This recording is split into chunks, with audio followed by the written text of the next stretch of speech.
सर्दी का मौसम आते ही अगर आपको कफ की समस्या परेशान कर देती है या घर में किसी सदस्य को कफ के कारण काफी चीजों का सामना करना पड़ता है, और अगर खासकर मैं बात करूं रात की, तो वहां पर सांस लेने में या खांसी के कारण पूरी रात आप सो नहीं पाते हैं, परेशान रहते हैं, दम घुटने जैसी फीलिंग आती है, तो आज की इस वीडियो में मैं बात करने वाला हूं कुछ ऐसे फैक्ट्स की, कुछ ऐसे उपायों की और घरेलू उपायों की जिनको आप करके इस समस्या से निजात पा सकते हो और एक अच्छी नॉर्मल हैप्पी लाइफ जी सकते हो। तो चलिए शुरू करते हैं वीडियो और जानते हैं कैसे हम कफ की समस्या से अपने आप को बचा सकते हैं और साथ ही कफ के कारण होने वाली बाकी बीमारियों से भी अपने आप को बचा सकते हैं।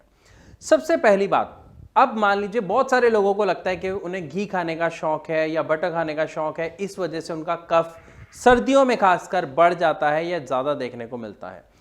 आप कुछ भी खा रहे हैं और अगर आपका कफ बन रहा है, आपको खांसी आ रही है, आपको सांस लेने में प्रॉब्लम आ रही है, आपकी नाक बंद रहती है या बहती रहती है, उसका एक सबसे पहला और सबसे असरदार उपाय की अगर मैं बात करूं, जो कि 10 साल से लेके लगभग 35 साल के उम्र के व्यक्ति के लिए सबसे असरदार है, वो है आपकी रनिंग और जॉगिंग।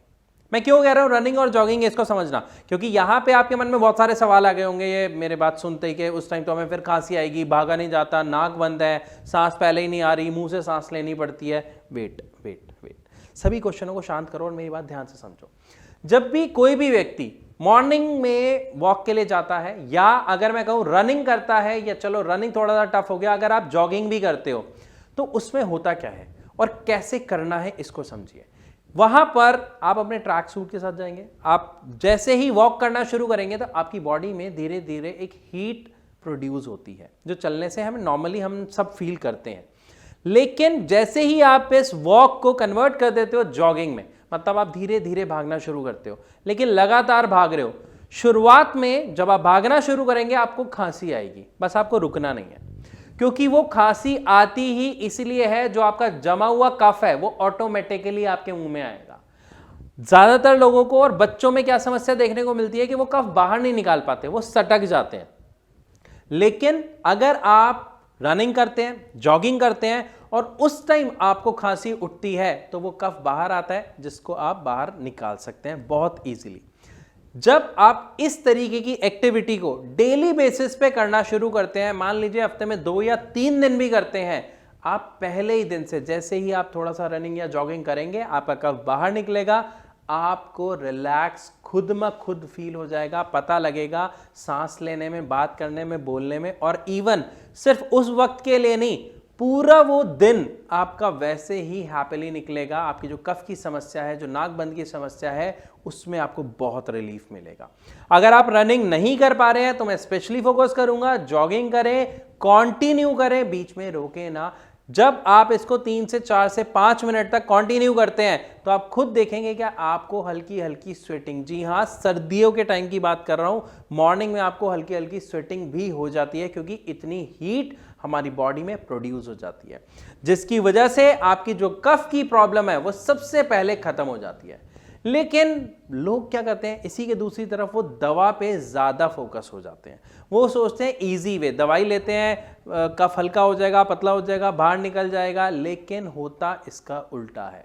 क्योंकि जब भी कोई भी व्यक्ति एलोपैथिक दवाई लेता है तो वो असर तो करती है, लेकिन आपकी समस्या को ठीक नहीं करती, सिर्फ दबाती है। मतलब वो आपके जमे हुए कफ को, जो अंदर ऑलरेडी छाती में जमा हुआ है, वो शायद उसको और जमा देती है, जिससे आपको वो जो एहसास होता है वो नहीं होता और आपको लगता है चीजें ठीक हो गई, लेकिन समस्या वहीं की वहीं बनी रहती है, जो आपको आगे चलकर फिर कुछ दिन में फेस करनी पड़ती है। तो पहला जो हमने इसका उपाय समझा वो क्या है, रनिंग। लेकिन अगर हम बात करते हैं 35 साल या 40 साल से ऊपर के व्यक्तियों के लिए, तो जनरली ऐसा देखा जाता है कि उनके लिए वॉक करना या जॉगिंग करना या रनिंग करना काफी टफ है। तो उनके लिए क्या उपाय है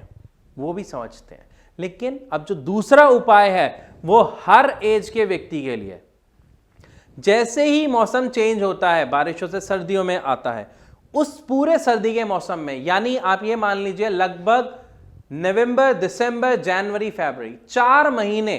आपको डेली एक छोटा सा काम करना है। एंड आई गारंटी यू आपकी जो कफ वाली प्रॉब्लम है आपको उसमें 70 to 80% रिलैक्स देखने को मिलेगा, आप खुद फील करोगे। इसमें करना क्या है, आपको सर्दियों में एक चीज मार्केट में बहुत इजीली अवेलेबल हो जाती है, दिखती बिल्कुल अदरक की तरह है, फोटो यहां पे आपको मिल जाएगी, दैट इज कॉल्ड कच्ची हल्दी। बहुत ज्यादा गर्म होती है, बहुत ज्यादा असरदार होती है। चाहे कोई भी व्यक्ति डायबिटिक है, नॉन डायबिटिक है, बीपी की समस्या है या कोई भी समस्या है, किसी में भी ये उसको साइड इफेक्ट नहीं करती है, कोई नुकसान नहीं पहुंचाती है, बल्कि आपकी इम्यूनिटी बढ़ाती है और साथ ही साथ आपकी बॉडी की हीट को इंक्रीज करती है, जिससे आपका जमने वाला कफ ऑटोमेटिकली धीरे धीरे बाहर आना शुरू हो जाता है, निकलना शुरू हो जाता है, खांसी के थ्रू या बलगम के थ्रू। अब आपको इसमें करना क्या है, आपको वो कच्ची हल्दी लेनी है, आपको उसे दूध में ग्रेट करना है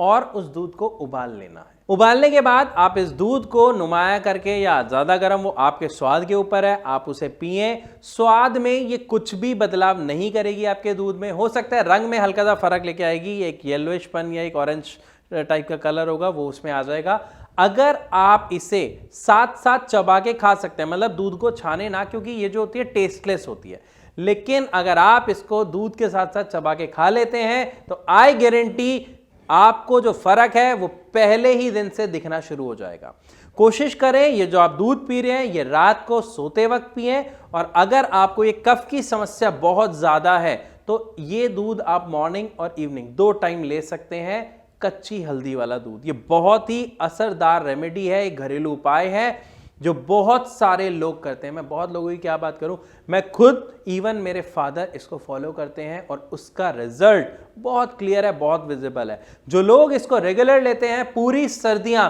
उन्हें खांसी जुकाम की प्रॉब्लम छूती भी नहीं है। लेकिन यहां पर आपको कुछ बातों का ध्यान बहुत अच्छे से रखना है। ज्यादातर लोग क्या करते हैं, स्टीम लेते हैं। स्टीम एक अच्छी चीज है, आपको रिजल्ट बहुत अच्छा देती है, लेकिन उसका सबसे बड़ा नुकसान क्या है कि हम स्टीम लेते हैं, उस टाइम हमें रिजल्ट मिलता है, लेकिन उसके बाद हम क्या करते हैं, नॉर्मल एयर में, ओपन एयर में, ठंड है वहां पे जाते हैं और ऑपोजिट आपको रिएक्शन देखने को मिलता है। आप गर्म से ठंडे में आए, जिसकी वजह से वो जो कफ की प्रोडक्शन है आपकी बॉडी में बढ़ जाती है। आपकी जो जुकाम वाली प्रॉब्लम है वो उस टाइम के लिए तो आपको रिलीफ मिलेगा, लेकिन उसके बाद नहीं मिलेगा। इससे अच्छा आप एक तीसरा उपाय मैं बता रहा हूं कर सकते हैं, रात को काढ़ा बनवाएं अपने घर पे। काढ़ा आप सब जानते हैं, जिसमें हम लौंग, काली मिर्च, सारी गर्म चीजें डालते हैं,